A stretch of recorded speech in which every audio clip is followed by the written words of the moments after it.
Our story begins at Ardalam, the Cave of Darkness, because this represents as far back as we can go in Malta prehistory. This is a 145-meter long cave, and it's got a magnificent harvest of fossil bones and teeth belonging to dwarf elephants, hippopotamus, and deer, and an estimated over 7,000 animals were in this cave, and they lived about 180,000 to 18,000 years ago. The animals are all of European type, suggesting that Malta was once joined to Italy, but not to northern Africa. A primary reason that I wanted to go here was because I wanted to see the skeletons of the dwarf elephants. My question was, how dwarf is dwarf? And as you're going to see in just a second, these elephants stand only about 3 feet tall at the shoulder. Well, that takes us about as far as I wanted to go in Ardalam. But one of the things that I wanted you to see was that because Malta is almost entirely made of limestone, it also has some very extensive cave networks. This cave of darkness is only one of a fairly large number. This next cave is only a short walk away, and the mouth of the cave opens right up onto the Mediterranean. This cave is the Cave of Hassan. It's named after a 12th century Saracen freebooter or pirate. This cave was supposed to have been his hideout, so let's look around a little bit and see if there's any treasure left over.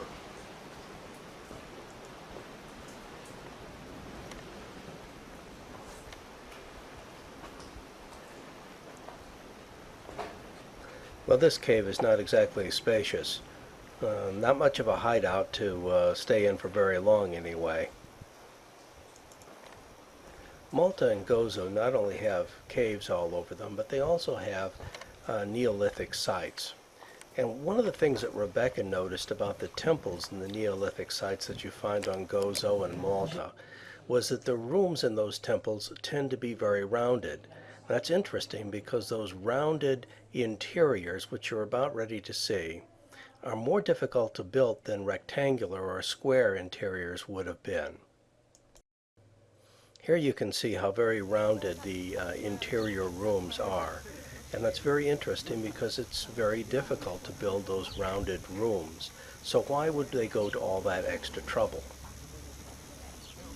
When stone buildings are originally erected, the builder frequently goes to extra trouble to make it look like something even much older. Notice how the water here tends to naturally hollow out areas in the limestone, and those areas tend to be very rounded. If the original places of worship were caves, then perhaps the temples are trying to replicate the interior room of the cave. And like I said, Gozo and Malta are both filled with caves. This happens to be what they call the Inland Sea. Actually, it was originally a cave that was connected to the Mediterranean. However, the ceiling of the cave fell in, and the only thing that's left now is the entrance to the original entrance to the cave from the Mediterranean, which is that hole out there. And nowadays, ships go in and out of that little cave out into the Mediterranean.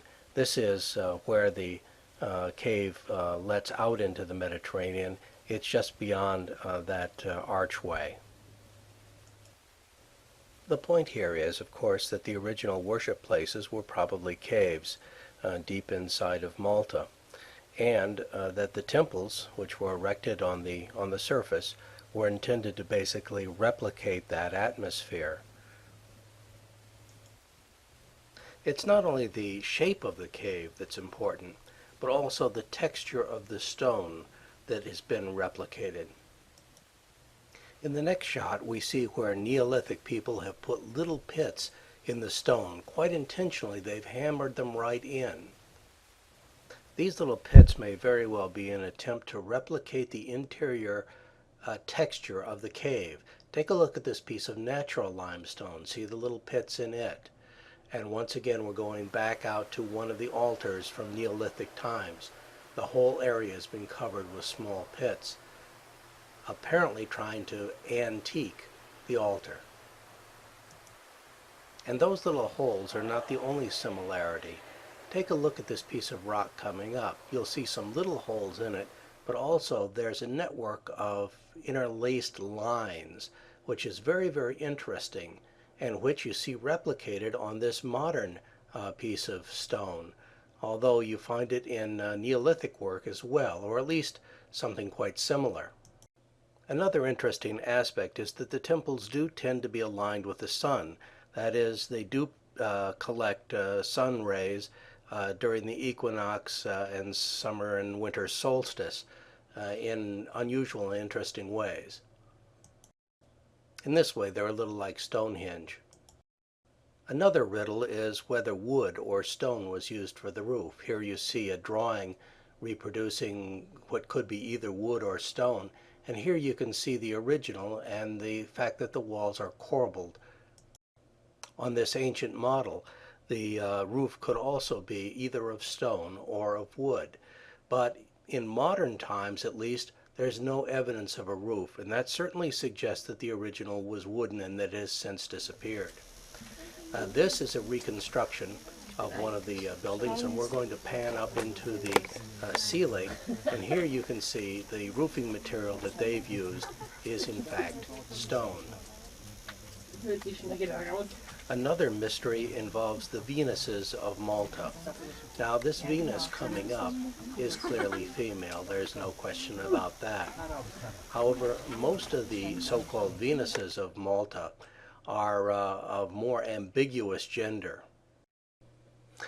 Although these Venuses coming up are fat and rounded, they don't have a clear gender like the first Venus that you saw. The gender of these Venuses is less clear, and if you take a look, you'll notice that almost all the heads are gone. In fact, all of these heads have been gone. And notice that near the head, instead of a broken stump, you can see a little hole instead of what you might expect. These Venuses have been intentionally made without heads. In fact, the heads are removable, if you will, and they were found in other places, so that any one of these statues could have represented more than one individual. Now, these heads could be either male or female, and so each one of these bodies could represent either a god or a goddess, depending on what kind of head happened to be on it. However, the most famous of all the Venuses of Malta is the Sleeping Lady, and the Sleeping Lady is unquestionably female. Now that brings us to the next of Malta's Neolithic oddities. It's called Clapham Junction. It's a place where it appears that a bunch of railroad tracks have come together. In fact, these are ruts, frequently referred to as cart ruts, deep into the limestone. These ruts look as though they've been made by cartwheels, but in fact the spacing of the ruts varies, and their depth, up to about 25 inches or so, means that wheeled carts would probably get jammed if they tried to use them. There's a possible other explanation, that is, the grooves might have been created by a sort of sled that's formed when two parallel poles are joined by a frame and dragged behind some kind of beast of burden. And this area right now is used as a limestone quarry.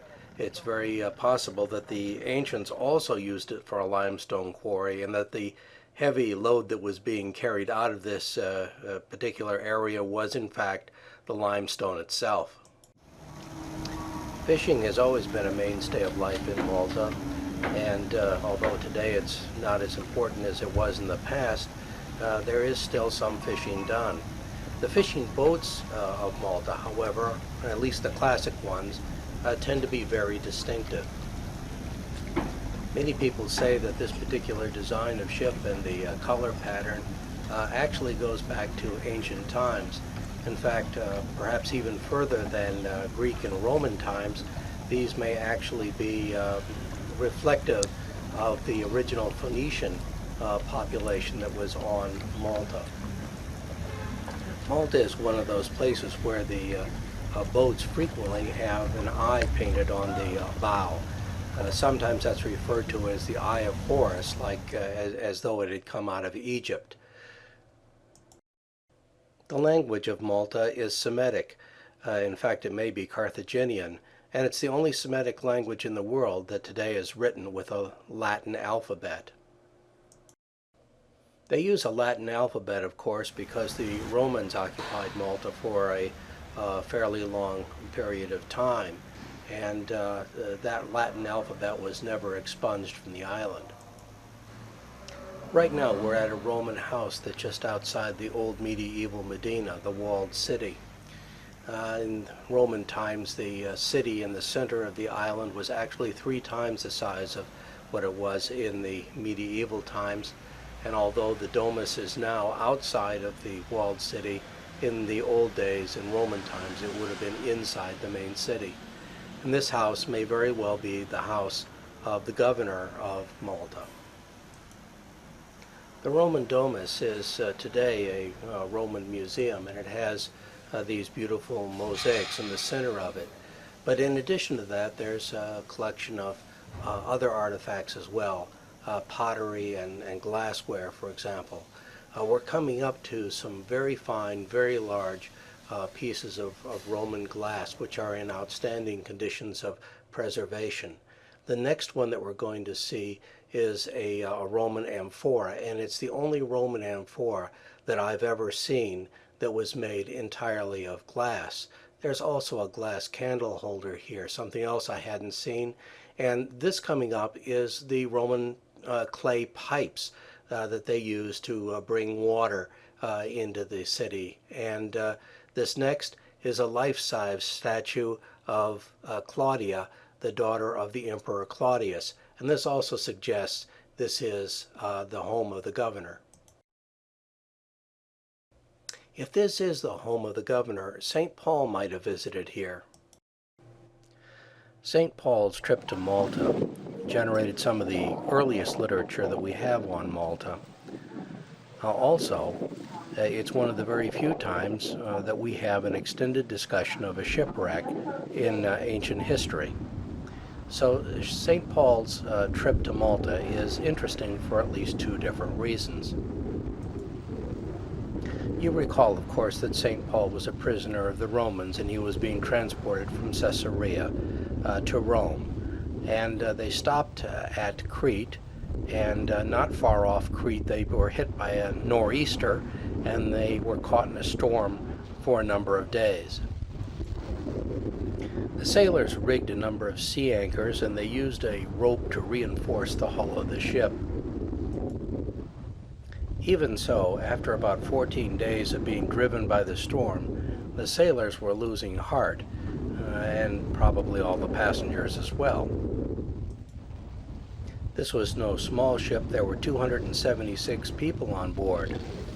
The ship that we took out of Malta only has a capacity for passengers and crew of about 120, less than half that number.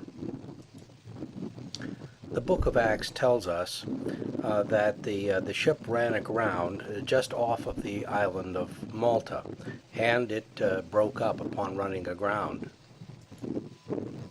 Even so, nobody drowned. All of the passengers and crew made it to shore. Of course, they were drenched at the time. Traditionally, the island off of Malta, where St. Paul was supposed to have been shipwrecked, is St. Paul's Island. That's this one here that you're looking at. They built a fire to dry off and warm up, and in collecting the wood for it, a poisonous snake bit Paul, but he just shook it off. There's a city now on the bay behind that island, and in St. Paul's time there would have been a small village. And we know also that there was a Roman villa there. Now it happens that St. Paul met one of the leading men of the island, a certain Publius. St. Paul largely converted the island, at least in part, on the reputation that he had been bitten by a poisonous snake and had simply shaken it off and was not bothered by it. Tradition says that Publius was converted to a Christian. He became Bishop of Malta at some point, and later on Bishop of Athens.